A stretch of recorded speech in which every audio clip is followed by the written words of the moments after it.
Agar siz ham ushbu xabarni o'qiganingizdan keyin shaxsiy brend haqidagi fikringiz o'zgarmagan bo'lsa, shaxsiy brend, ya'ni insonning yuzi naqadar qimmatbaho narsaligiga ham shubha qilayotgan bo'lsangiz, demak siz psixologga ko'rinishingiz kerak.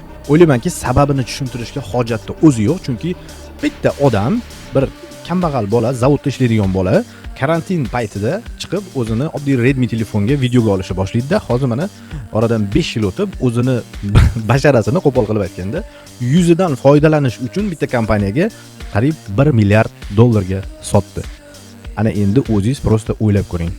Siz hali ham fikringizdan qaytmadingizmi yoki shaxsiy brend haqida o'zingizni tanitsangiz, bitta telefoningiz, qanaqa telefon bo'lishidan qat'iy nazar olib, o'zingiz qilayotgan ishingizni ommaga internet orqali tarqatishga, ya'ni o'zingiz ishingizni shu yo'l bilan rivojlantirishga qo'l urasizmi yoki hali ham Instagram listat qilib yurasizmi?